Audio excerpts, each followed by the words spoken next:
nous avons vécu, je dirais, dans un certain luxe pendant des années, moi le premier, hein, lorsqu'on utilisait du chou, on utilisait que les parties nobles du chou. Alors qu'est-ce que ça Oui. veut dire?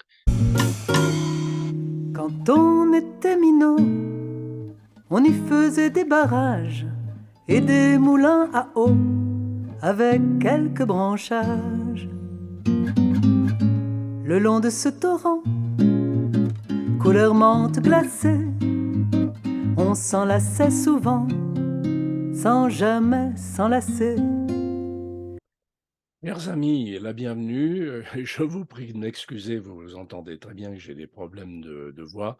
J'ai un rhume bien carabiné, bien tassé, donc je ne vais pas parler beaucoup. Euh, Bonjour Guy, Eh bien, bonjour Claude. nous sommes de toute manière toujours ravis de vous rencontrer via ces épisodes où Guy nous parle avec beaucoup de science sur la cuisine au sens, dans tous les sens du terme. Alors, nous allons continuer pendant encore 2 épisodes sur les choux.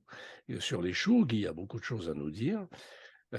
Aujourd'hui, Guy va nous donner quelques petites infos, dont une qui est un petit peu tout à fait mignonne, gentille et un petit peu rigolote aussi. Et ensuite, Guy C'est va nous... l'actualité du moment, en fait, hein. C'est l'actualité du moment en plus. Et par la suite, Guy va nous parler du chou, de ce que l'on peut faire avec toutes les parties du chou, et il nous donnera une petite recette. Guy, je te donne la parole. Eh bien, au niveau actualité, bien sûr, je suis un petit peu à la recherche de ce qui pourrait nous intéresser et qui touche de près ou de loin la gastronomie. Et je viens de me rendre compte, ça date d'il y a 2, 3 jours, que le couple royal, donc Philippe et Mathilde, qui sont les souverains belges, bon, Mathilde vient de fêter ses 50 ans enfin, pas de règne, de vie, hein, De vie. euh, mais ça n'a rien à voir. Oui. Pardon. Le couple royal vient de faire parvenir ce qu'on appelle chez nous des pralines, donc des bouchées de chocolat fourré, à certaines personnes. Alors, j'ai demandé à Claude avant d'enregistrer l'émission, mais quelles seraient bien les raisons pour lesquelles le couple royal fait parvenir des chocolats à certaines personnes. Alors bon, on peut évidemment tout imaginer, hein. Oui. Il se fait, il y a une tradition en Belgique, je ne sais pas si elle existe en France, c'est que le roi ou la reine sont les parrains ou marraines, hein, selon le sexe évidemment, de filles ou de garçons. La reine, c'est pour les filles, le roi, c'est pour les garçons. Lorsque, dans une famille, il y a 7 enfants, mais qui sont tous du même sexe et qui se suivent. Donc, 7 garçons ou 7 filles, hein, le septième ou la septième, le roi ou la reine sont parrain ou marraine de la famille, enfin, du moins de Ah, l'enfant en question. Mais ce n'est ah, pas ça, évidemment, c'est autre chose. Alors, statistique à l'appui, il se fait qu'ils ont donc décidé d'honorer un couple en envoyant donc des chocolats et certainement une petite lettre, je dirais, de bon vœu à un couple qui vient de fêter ses noces de chêne. Alors, les noces de chêne, qu'est-ce que c'est? Ce sont des noces qui sont fêtées après 80 années de mariage. Il se fait que c'est la première fois que ça arrive en Belgique, en tout cas d'après les statistiques, hein, parce qu'on suit ça de très près, évidemment. oui, oui. Il y a déjà 8 ou 9 couples qui sont arrivés dans les 79e années de mariage, mais dont l'un des partenaires est décédé avant d'arriver aux 80. Et ici, nous avons affaire à un couple qui se trouve en Flandre, donc dans la partie néerlandophone du pays. Ils se sont mariés en 1943, donc c'était dans la deuxième partie de la guerre, disons vers la fin de la guerre, mais nous étions encore en guerre, évidemment. Donc ils se sont mariés en 1943. Alors j'ai lu ce qu'on en disait. Le monsieur et la dame sont toujours en très très bonne santé. Ce qui est encore un autre record, c'est qu'aucun des deux n'est déjà centenaire.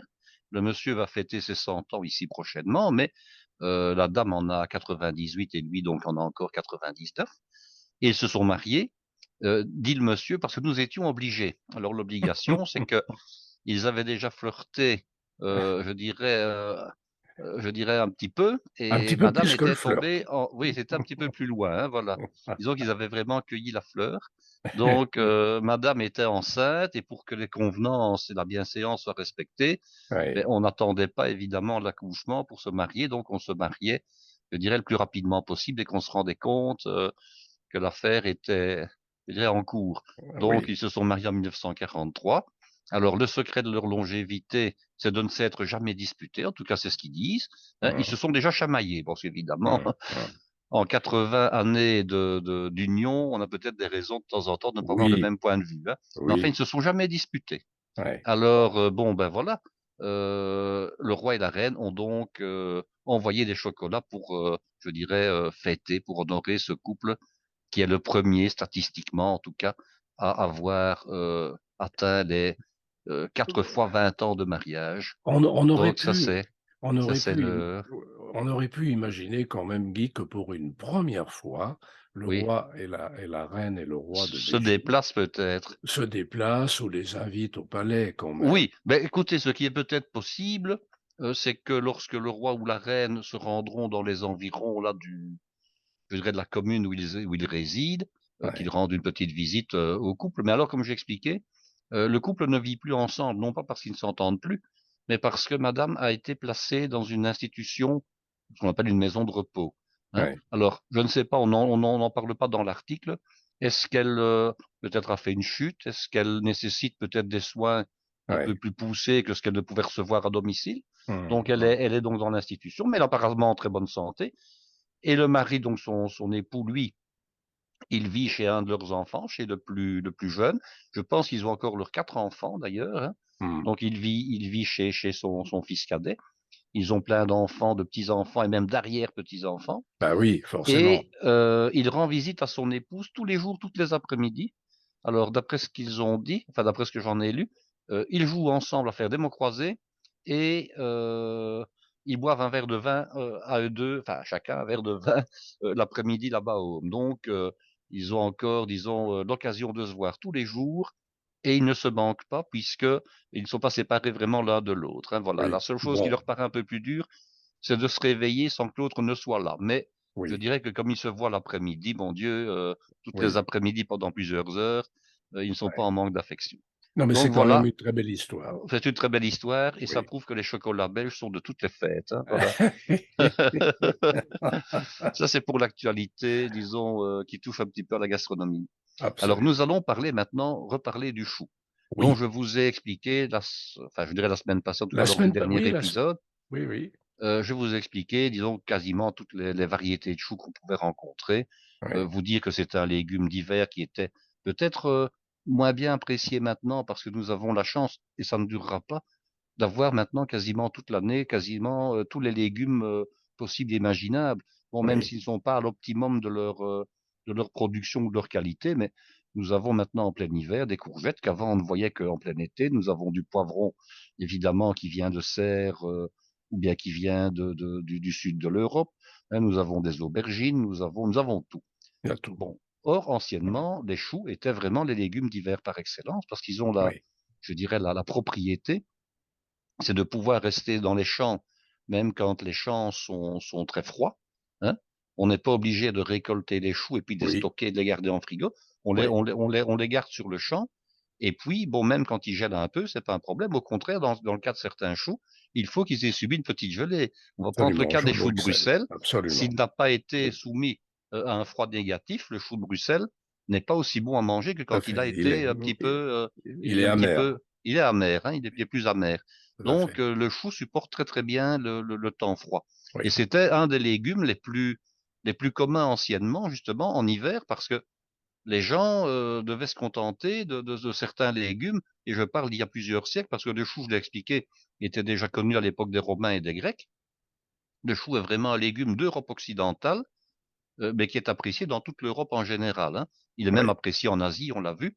Donc, le oui, chou était vraiment le légume d'hiver. Alors, nous avons vécu, je dirais, dans un certain luxe pendant des années, moi le premier, hein, lorsqu'on utilisait du chou, on utilisait que les parties nobles du chou. Alors qu'est-ce que ça oui, veut dire? Si on prend un chou paumé, donc un chou dont le cœur forme une boule, hein, qu'elle soit lisse ou qu'elle soit gaufrée, oui. le chou de Milan, pardon, est un chou gaufré, Comme ben, celui-là, là. on élimine les feuilles extérieures qu'on juge impropres, parce qu'elles sont un petit peu plus, parfois plus abîmées, ou bien parce qu'elles sont tout simplement plus fortes en goût. Hein, donc on n'utilisait pas les feuilles extérieures, on n'utilisait que le cœur, que la pomme du chou.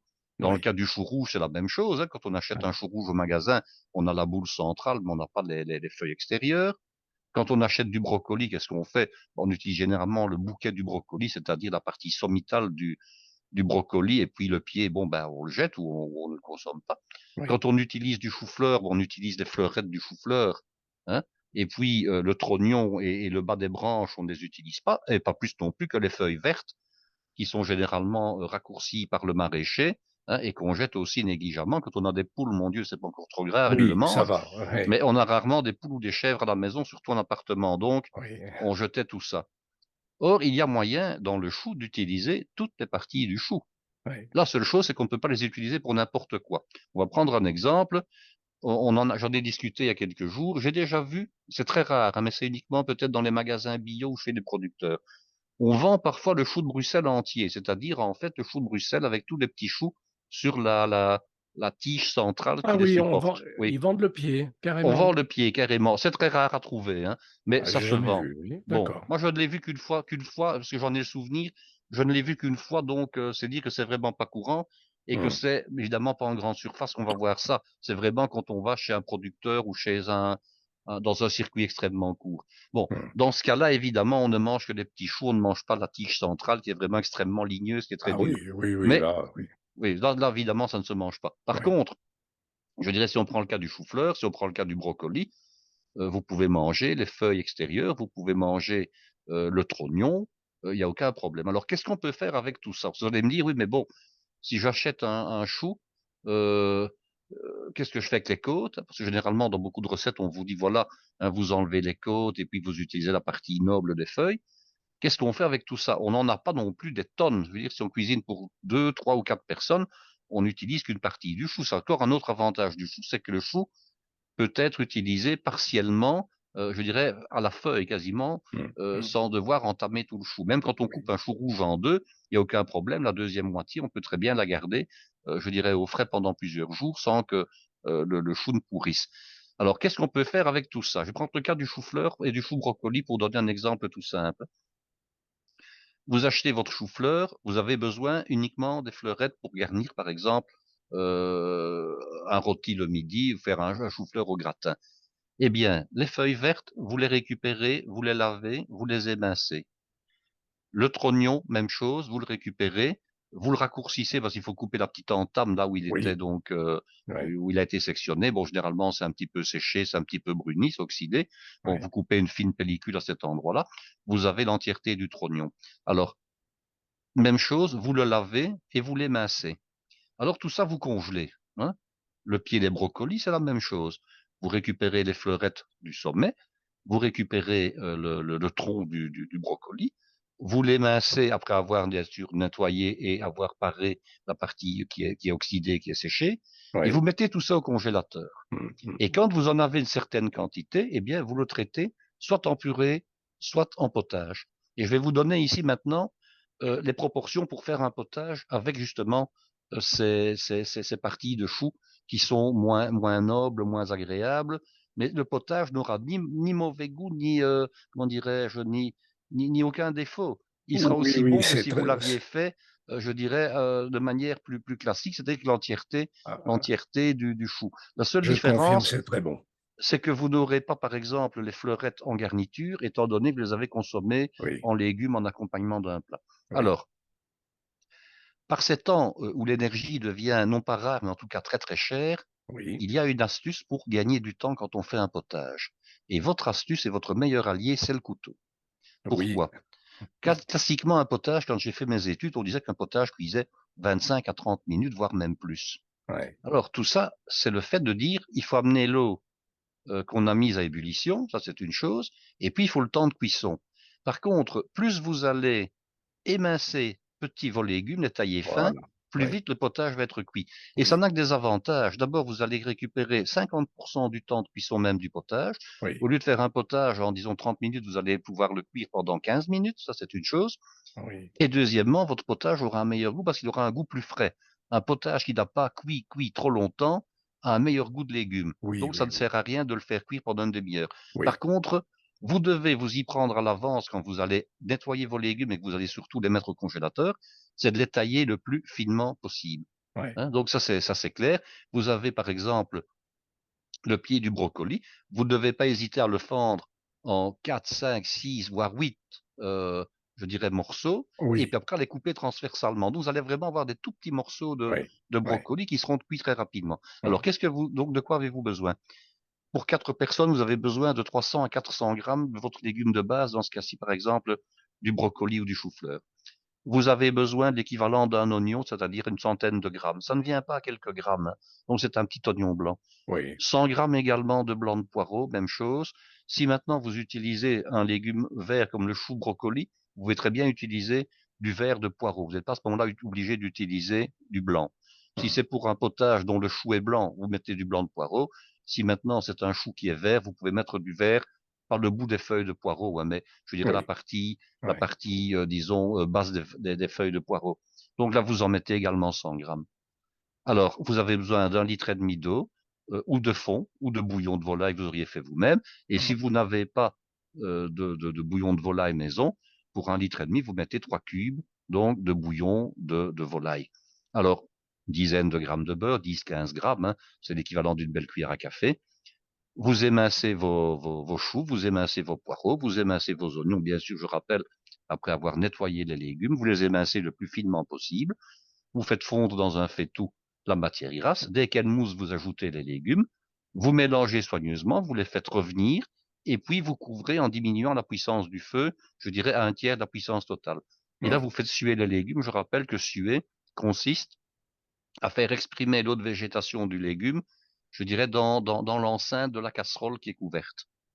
De sorte que vos légumes ne vont pas réellement caraméliser en devenant bruns, mais ils vont caraméliser doucement, légèrement, en augmentant leur goût intrinsèque. C'est Hum, ça, faire suer. hum, Le hum. potage est meilleur quand on fait suer les légumes. Oui, Alors, après avoir fait suer les légumes pendant 5 minutes, là, vous avez le choix. Soit vous ferez une liaison classique à la pomme de terre, auquel cas vous rajouterez également à peu près 300 grammes de pommes de terre, soit vous le lierez avec du roux. Bon, hein, donc là, il n'y a pas de problème. Quand on veut lier un potage avec du roux, on doit le lier. Si c'est un roux maison, vous allez mettre donc c'est avec de l'eau, à peu près 80 grammes au litre, 75 à 80 grammes au litre. C'est 75 grammes en principe oui. quand on fabrique son potage avec un roux à la belge. Et le roux à la belge, c'est toujours un roux qui est fabriqué avec 1,5 fois le poids de farine par rapport au poids de beurre. Ah En oui, France, par contre, on oui, c'est fait le roux l'équivalent. poids pour poids, Oui, exactement. oui, oui. Hein, donc, il y a les deux. Si ce n'est donc à ce moment-là, comme la proportion de farine est plus importante dans le roux à la belge, il lie beaucoup plus puisque c'est la farine qui lie Oui, évidemment et pas le oui, oui, beurre qui est dans le oui, roux. oui, Donc moi je connais les proportions pour le roux à la belge, c'est 75 grammes au litre. Ici vous avez un litre et demi de liquide, ben, vous mettez 1,5 fois 75 grammes, ce qui représente à peu près 110 grammes de roux, hein. oui, Ça ne vient pas à 10 grammes non plus ou à 5 grammes, hein. oui, oui, oui, oui, Bon, alors évidemment, quand on fait la liaison au roux et non pas à la pomme de terre, qu'est-ce qu'on doit faire? On doit d'abord mettre le roux et le liquide ensemble. On donne un petit coup de mix-soupe, hein, on passe pour que ce soit, je dirais bien dispersé. On le verse sur les légumes sués et on laisse cuire pendant à peu près un quart d'heure. Le roux va donc cuire dans le liquide en même temps que les légumes vont cuire, tout simplement, oui, hein. Après le quart d'heure de cuisson, vous testez les légumes. En principe, le légume le plus dur, ce sera normalement, par exemple, le chou-fleur ou les pieds du brocoli. Vous testez, si c'est cuit, vous n'avez plus qu'à mixer, hein, et rectifier l'assaisonnement du potage et sa consistance. Donc vous voyez que c'est très très simple et que vous pouvez faire ça en mélangeant également les différents types de choux, hein. Vous oui, pouvez très bien avoir un pied de brocoli, avoir du trognon de chou-fleur, avoir éventuellement des feuilles extérieures de chou vert. Vous avez des proportions pour 4 couverts, vous voulez faire pour 8 couverts, vous multipliez par 2 tout simplement, hein. hum, Donc, et ça vous permet de récupérer, sans que ça ne vous coûte, ça vous permet de récupérer, je dirais, toutes les parties du chou que vous auriez pu éventuellement jeter, tout oui, simplement. oui, Alors, vous voulez, par exemple, en faire un plat pour le soir. Et de nouveau, on néglige, on a négligé pendant trop souvent, le potage comme plat principal. Or, il ne faut pas ajouter grand-chose pour avoir le potage comme plat, je dirais, qui permet de faire ce qu'on appelle le souper, hein, le repas du soir. mhm, On mhm, va dire le dîner en France, mais en mhm. réalité, c'est de la soupe, donc c'est le souper. À bon compte, à bas prix. Qu'est-ce que Oui, vous pouvez ajouter là-dedans? Vous pouvez ajouter, par exemple, des lardons fumés ou salés que vous avez fait revenir dans un peu de matière grasse. Vous avez à ce moment-là des protéines. Vous ajoutez éventuellement des haricots blancs. Vous avez des protéines. Vous allez ajouter éventuellement des croûtons de pain frits, hein. Vous avez des hydrates de carbone et vous pouvez très bien mettre également du fromage râpé, hein. Donc, vous pouvez, de ce plat qui est un potage simple au départ avec des produits de récupération, faire un plat complet pour un repas du soir sans aucun problème. Alors, les gosses, ils adorent les croûtons, hein. Oui, Je oui, rappelle que pour faire des croûtons qui soient jolis, qui soient réguliers, le mieux, c'est de les faire en friteuse, hein. oui, Si vous avez une friteuse dans laquelle vous cuisez des frites, par exemple, vous taillez du pain en tranches, hein, de préférence, je dirais du pain mie ou bien même du pain de mie gris, oui, comme le pain avec lequel on fait des toasts, hein. Vous oui. taillez le pain en petits cubes, hein, et vous le mettez en friteuse à 180 degrés. Vous devez mélanger au début les croûtons parce qu'ils vont avoir tendance à flotter au-dessus. Et si vous ne les mélangez pas dans un premier temps, ils vont être colorés, je dirais, de manière irrégulière les uns par rapport aux autres. Donc vous les mélangez de manière à tout simplement avoir une homogénéité dans la cuisson.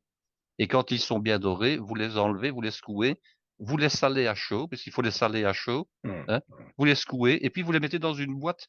Il n'y a pas de problème, ce sont des croûtons qui vont pouvoir se conserver plusieurs jours sans aucun souci. Ah oui, c'est une bonne idée ça, Ah, oui. ça, c'est une bonne idée. Ouais, Et je ouais, peux vous dire que par rapport aux croûtons tout faits du commerce, ils sont d'abord d'une part nettement meilleurs, ouais. d'autre part, et ils vous coûtent surtout nettement moins cher. Oui, oui. Parce que là, je peux vous dire qu'avec avec un conditionnement de pain, alors vous pouvez mettre la croûte, ça ne posera pas problème, hein. Les croûtes Mmh, de pain mmh, mie ne mmh, sont pas des croûtes qui posent problème, mmh, mais vous pouvez aussi acheter le pain, disons déjà écrouté, il y a pas de souci, hein. mmh.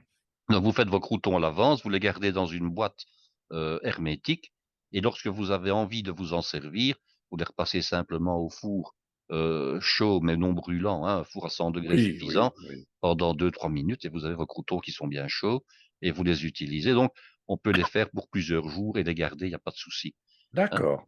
Voilà, donc Alors là, vous avez un potage qui ne vous coûte rien. Bien sûr, on peut mettre à la fin un peu de beurre, on peut mettre un filet de crème, on peut mettre quelques herbes, on peut mettre du persil, du cerfeuil en ouais, garniture, de la ciboulette. Donc vous avez vraiment l'occasion de faire vraiment des repas complets en ayant un petit peu d'imagination.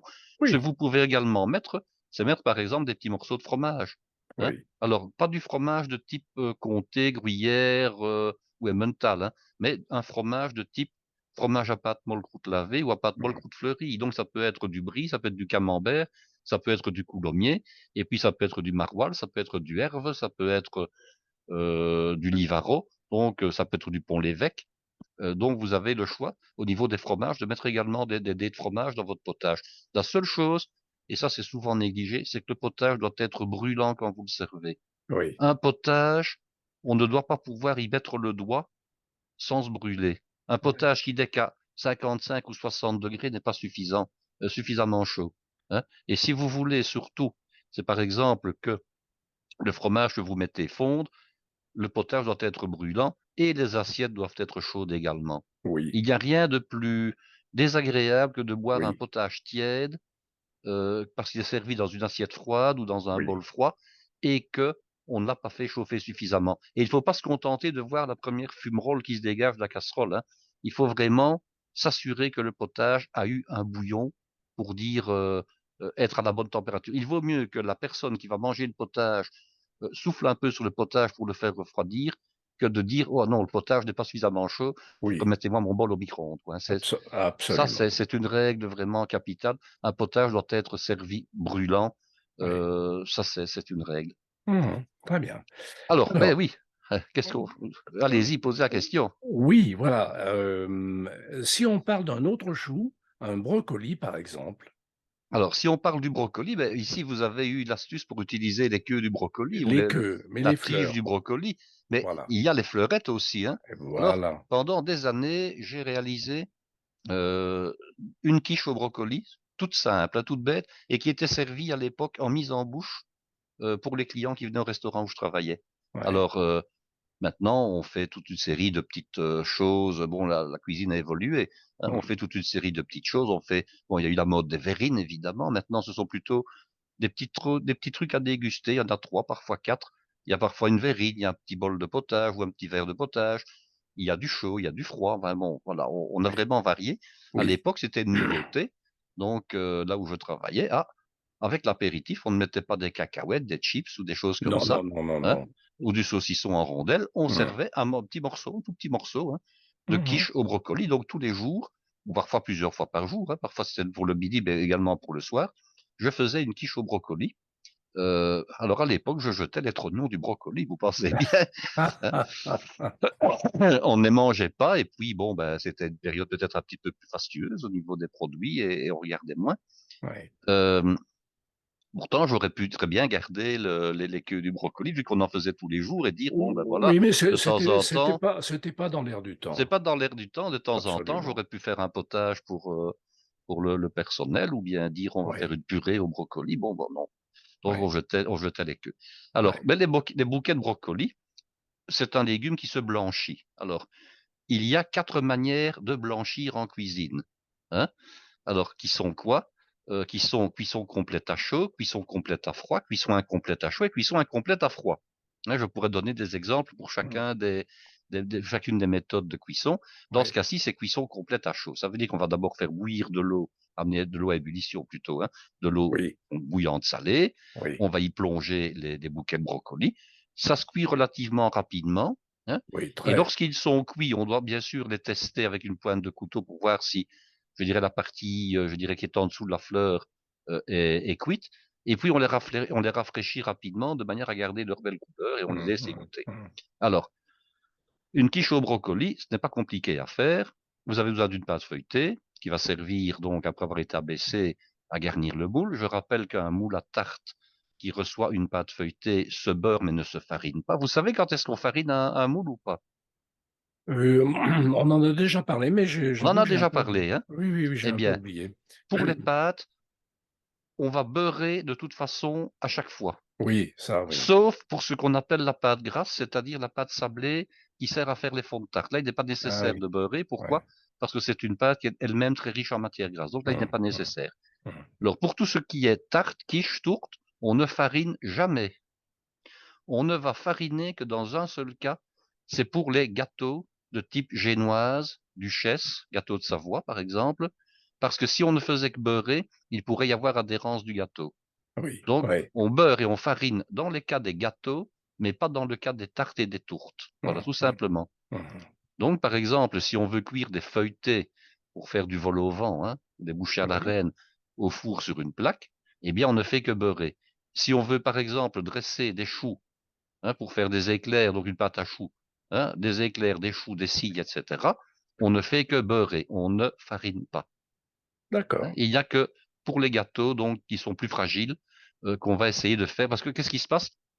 En fait, la farine va servir, je vais dire, d'anticollant, si je peux employer l'expression. Oui, oui, oui, oui. Elle va faire un petit paravent Oui. entre la pâte et le support, et elle va faire que le démoulage sera plus facile. Alors maintenant, Ouais. évidemment, on a inventé des bombes de produits qui sont des anti-adhérents, si je peux Oui. dire, Oui. hein, et on va bomber l'intérieur des moules, mais à l'époque, ça n'existait pas. Donc, on ne farine pas. Alors, on va donc foncer le moule, c'est-à-dire qu'on va en fait garnir le moule avec de la pâte feuilletée qu'on va découper ensuite avec un rebord d'à peu près 1 centimètre. Alors, si je peux donner un conseil, parce que avec le recul, évidemment, on sait ce qu'il faut faire. Quand vous Mhm. choisissez d'acheter un moule pour faire des quiches, pour faire des tartes, etc., on prend généralement un moule qui est festonné. Alors, il y a 2 types de moules festonnés.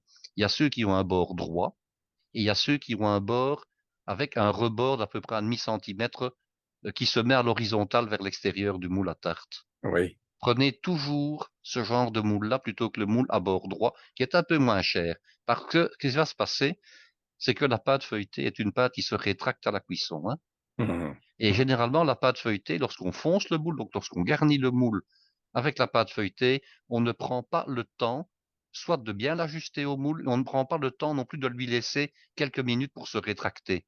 Or, quand on vient de laminer une pâte feuilletée, elle a tendance à se rétracter après quelques minutes. Ah Donc, oui. on doit la laisser pendant 10 minutes reposer de manière à ce que la rétractation soit faite. Mhm. Ce qui veut dire que lorsque vous allez couper votre rebord de pâte feuilletée de la partie excédentaire, elle va aller s'incruster dans le bord du moule si le moule ne présente pas ce petit aplat dont Oui. je viens de vous parler. Et Oui. quand vous allez vouloir démouler votre quiche, votre Ça va se quiche va casser. refuser de se démouler, elle risque de se casser et le bord risque de se Absolument. casser. Ouais. Donc, si vous pouvez choisir le moule, vous ne l'avez pas encore acheté, achetez un moule avec un léger rebord qui fait que la pâte va pouvoir glisser sur ce rebord et non pas s'incruster dans le moule lui-même. Donc, vous allez bien entendu garnir votre, votre boule avec une pâte feuilletée qui est laminée. Vous allez déposer dessus tout simplement vos bouquets de chou-fleur bien égouttés. Attention, bien égouttés parce que sinon ça va Brocoli, détremper la pâte. brocoli, De chou brocoli. brocoli, oui, de chou Oui, brocoli. tout à Mais vous fait. pourriez très bien le faire avec du Oui, chou-fleur également. absolument, Mais ici, on parlait absolument, du brocoli, donc tout à de fait. chou brocoli. Et puis là, vous allez préparer ce qu'on appelle la migène, c'est-à-dire l'appareil à quiche. Alors, Oui. traditionnellement, on trouve trois types d'appareils. On trouve l'appareil à quiche, je dirais, qui est au lait. On trouve l'appareil à quiche qui est moitié lait, moitié crème. Et ici, on va parler d'un appareil à quiche qui est uniquement à la crème. Je peux vous dire que la différence entre l'appareil à quiche uniquement à crème et l'appareil à quiche au lait ou Au mi-lait, lait. mi-crème est assez phénoménal. Oui, D'autant plus si vous utilisez une crème à minimum 35, voire même oui, 40% de matière grasse. oui, Crème fleurette, bien entendu, je précise, pas une oui. crème fermentée qui est épaissie, donc une crème Oui, oui, fleurette. oui, oui. Alors, la quantité d'œufs qu'on met maintenant, tout ça va dépendre de la quantité de crème, évidemment. La Hum, proportion de base, c'est toujours 8 œufs pour 1 litre. Maintenant, hum, vous pouvez aussi affiner votre préparation en faisant un mélange œufs entiers et jaune d'œuf. C'est encore hum, meilleur. Alors, hum. quelle est la proportion à ce moment-là? 6 œufs entiers et 6 jaunes pour 1 litre de crème. Ah oui, Ouais. Alors, on a encore un produit qui est plus fin de goût, qui est plus ah jaune, oui, évidemment, parce que vous ah mettez oui, plus de oui, jaune oui, d'œuf, oui, bien sûr. et qui est plus moelleux, parce que les Hum, jaunes d'œufs vont donner une consistance, je dirais, très soyeuse, tandis que le blanc va donner une consistance plus de flan en réalité. Le Oui, blanc, oui, lorsqu'il coagule, va donner une consistance plus épaisse. Et là, oui, vous avez véritablement une quiche qui a tous les atouts de la quiche, je dirais, 3 étoiles, crème oui, fraîche, oui, jaune d'œuf, œuf entier, parce qu'il en faut quand même un tout petit peu. oui, Vous mettez du sel, vous mettez du poivre, éventuellement un tout petit peu de noix de muscade, pas de oui. fromage. Vous Hum, mélangez convenablement, vous battez et vous versez donc cette préparation sur votre quiche. Maintenant, quand on dit verser sur la quiche, attention, il y a un truc aussi que les apprentis cuisiniers ne font pas, c'est que c'est toujours extrêmement dangereux lorsqu'on a mis l'appareil à quiche sur la quiche, on le met jusqu'au niveau du bord je dirais hum. du moule, c'est qu'après il faut le transporter jusqu'au four, il faut ouvrir le four, il faut faire glisser la tarte à l'intérieur du four et Oui, généralement on renverse. Donc ce oui. qu'on fait toujours, on prépare son appareil à quiche comment dirais-je, dans un récipient avec un bec verseur. L'idéal c'est par exemple une mesure avec un bec. On enfourne sa quiche, on tire la grille du four vers soi et on verse l'appareil à quiche sur la quiche quand Hum, la quiche est déjà engagée dans le four à moitié.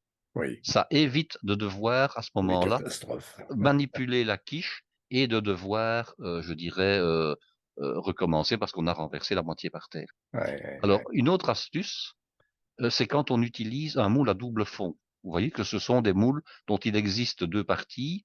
La ouais, partie extérieure qui forme, je dirais, la croûte arrondie. Et puis, hum, vous avez parfois un fond amovible qui permet de démouler plus facilement la quiche. Alors, le hum. problème, c'est que lorsqu'on utilise ce genre de moule qui est très pratique, on a tendance à le prendre par en dessous. Et si on le prend par en dessous, c'est la catastrophe parce que le moule, la partie centrale va remonter, tandis que Oui, la partie extérieure, elle va rester au même endroit. ouais. Donc vous avez aussi votre quiche euh, qui, qui, qui, qui, qui est par terre avant même que vous l'ayez cuite.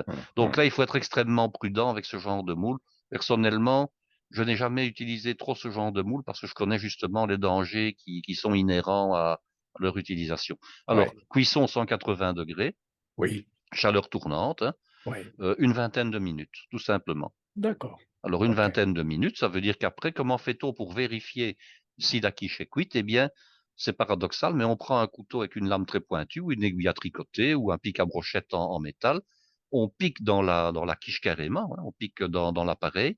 Alors, on dit toujours que l'appareil doit, que le couteau ou l'aiguille doit ressortir sèche. Ce n'est pas Mmh. vrai en Mmh. réalité. Mmh. Oui, il y a toujours Ça un peut peu de buée. ressortir humide, il y a un Oui, petit peu de buée dessus, mais par oui. contre, il ne doit pas y avoir de matière qui soit Ah dessus. oui, oui, oui, oui, C'est bien ça la sûr, différence. bien Ça peut sûr. être humide, mais il ne Ouais, doit pas y avoir d'appareil qui tout à reste fait. sur l'aiguille ou sur Oui, la lame du couteau. oui, oui, tout Alors, à on fait. peut également, lorsque j'invite nos auditeurs à faire, c'est lorsque la quiche est cuite, c'est tout simplement à poser les doigts de la main dessus et Ah vous oui, allez juger de la consistance. ouais, Et puis, vous aurez l'habitude de dire, tiens, lorsque la consistance est celle-là, elle est relativement ferme, c'est que c'est cuit. Attention ouais. de ne pas vous tromper, dans la mesure où le milieu de la quiche va toujours être cuit un peu plus tard que les bords. Oui, Hein, donc ça, il ouais, faut le savoir également. Quand ouais. on vérifie la cuisson d'une quiche, on ne le fait pas sur le bord, on le fait vraiment au centre de la quiche, de manière à être certain que la partie centrale est cuite. Sinon, ce qui peut arriver, c'est que les extérieurs soient relativement suffisamment cuits, mais que le centre ne soit pas encore suffisamment. Mmh, mmh. Alors, on démoule la quiche, hein. Alors, il y a deux manières de la démouler. Il y a en la retournant carrément. À ce moment-là, on doit utiliser des grilles à tarte, hein, des grilles à tarte rondes. Oui, On met la quiche sur une des grilles. On prend l'autre grille qu'on met au-dessus, retournée à l'envers, et puis on fait pivoter de 180 degrés, hein. Une fois que la quiche est retournée, normalement, quand elle est bien cuite, elle ne risque pas de s'abîmer. Elle reste je dirais, dans la pâte. On enlève le moule, et puis après, on remet la grille sur le dessus, qui est mmh. à ce moment-là le fond qui va être retourné. On redonne de nouveau un tour de 180 degrés, et la quiche est tout à fait démoulée sans aucun problème. Elle se mange froide, elle se mange tiède, elle se mange Oui, chaude, elle se oui, réchauffe très facilement. Elle peut être faite à l'avance et puis réchauffée au four traditionnel ou au micro-ondes. oui, Il n'y a aucun problème. Alors, ce genre de quiche peut être également amélioré. C'est-à-dire que vous pouvez, ici, j'ai dit ça c'est la quiche qui n'est qu'aux légumes, mais vous pouvez très bien l'améliorer en mettant quoi? En mettant des dés ou des lanières de saumon fumé, par exemple. je pensais au Hein? saumon, Parce oui, que le saumon oui, fumé et la quiche et le brocoli, ça marche très bien. oui, Vous pouvez également mettre des dés de jambon, puis du jambon blanc. aussi, Vous pouvez oui. également mettre des lanières de jambon fumé ou de jambon salé. Attention, lorsqu'on met du jambon ou d'autres poissons de type poisson fumé, par exemple, attention le sel dans la composition de Oui, l'appareil. oui, Sinon, on a une mauvaise blague, c'est que l'ensemble est beaucoup trop salé. Et ça, oui. il faut le savoir. Mmh On peut mh. également fromager en mettant tout Mmh. simplement du fromage râpé de type Gouda, de type Emmental, de type Gruyère, de type Comté, de type Beaufort, de type Mmh. Cantal, voilà, hein, Mmh. Ouais. râpé. Mettez plutôt du fromage râpé plutôt que du fromage moulu, ce sera meilleur. Ah oui, On peut aussi associer, par exemple, des lardons, du fromage et du brocoli, aucun oui, problème, oui, hein. oui, oui. Ce que vous pouvez faire également, c'est par exemple servir un quartier de quiche qui est tout simplement au brocoli, donc c'est œufs et brocoli, hein, et puis mettre une petite salade à côté, Mmh. salade vinaigrette, et Mmh. mettre deux trois tranches de jambon ou de charcuterie. Voilà, ça ne Mmh pose aucun mh. Mmh. problème, c'est génial. Par Mmh. contre, ne mettez pas dans la même assiette une charcuterie à base de porc avec une quiche avec du saumon fumé, ça n'aura pas Oui, beaucoup de sens, hein. oui, oui, oui. Ouais, il faut rester un petit peu cohérent, Ouais. et ça n'aurait pas de sens non plus de mettre une quiche qui contient déjà, par exemple, du jambon et de mettre encore, je dirais un autre jambon ou du saucisson à côté. Non, Ouais, si ouais. vous mettez la viande, je dirais dans la quiche, vous n'en remettez pas à côté évidemment. Mmh. Très bien. Et bien Heu, voilà, donc vous avez du potage qui est un repas complet, vous avez de la quiche qui peut être un repas complet également, que ce soit absolument. pour le midi, que ce soit pour le soir. Vous rappelez-vous, vous pouvez très bien utiliser aussi bien du chou-fleur que du brocoli, que du Mmh. romanesco, hein, pour faire Mmh ce mh. genre de préparation. Oui, Ça va marcher. Vous avez 3 compositions différentes pour l'appareil, à quiche. Je dirais même, vous en avez 9 en réalité, hein, parce que oui. vous avez soit des œufs entiers, soit des œufs et des jaunes. Vous avez le mouillement uniquement pure crème, moitié-moitié ou au lait. Mmh. Vous avez la variante où vous pouvez laisser le brocoli seul, mais vous pouvez également ajouter du fromage ou bien du jambon ou bien du saumon.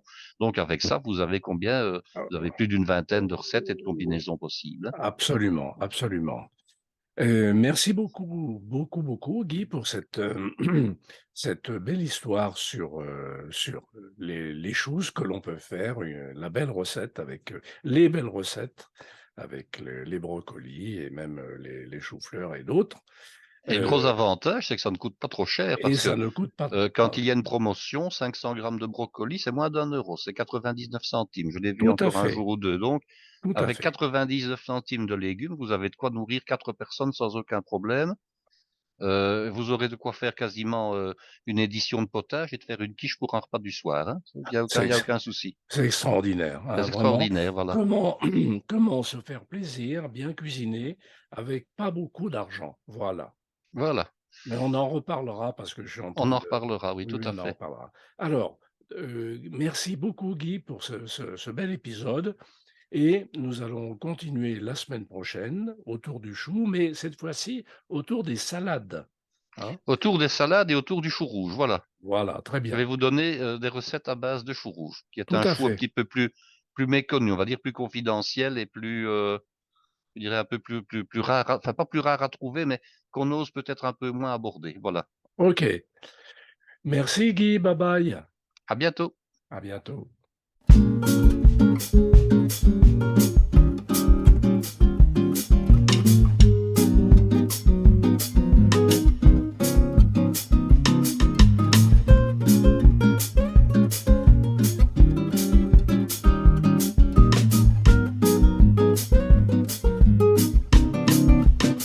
On se la sert jusqu'à quand? La soupe à la mémoire d'enfant. On se la sert jusqu'où? La soupe à la grimace aux cailloux. On a les dents du fond qui baignent quand on a le cœur qui saigne. On se la serre les genoux sur le béton, les cailloux. On a le cœur qui bat quand la musique balance. Combat après combat, on restera dans la danse. On se la serre jusqu'où? La soupe morose au chou. On se la serre jusqu'à quand? La soupe de nos grands-parents. On a trop rempli sa bedaine. Un beau jour la soupe est pleine. On se la sert gazpacho. Y en a marre quand c'est trop chaud. Et puis on part en vacances. Du reste on s'en balance. Les petits mots, les bobos. Plus de place dans le sac à dos. À la place du saucisson, du pinard. Mon petit opinel, je graverai pénal. Et je t'aime à l'appel. Pas d'entaille sur l'écorce, faut pas lui faire du mal. La forêt de nos noces, j'y tiens comme aux fleurs du mal. Je graverai nos noms avec mon opinel au bord du Vénéon, sur un galet sentinelle. Quand on était minot, on y faisait des barrages et des moulins à eau avec quelques branchages. Le long de ce torrent, couleur menthe glacée, on s'enlaçait souvent, sans jamais s'enlacer. Merveille de la nature, qui peut prendre la vie, mais qui fait de l'air pur une ressource sans prix. Donne-moi la main, le long de ce chemin, le long du Vénéon, il fera toujours bon. Retrouvons l'essentiel, nos cœurs aimants, notre fougue rebelle, confions-la au vent.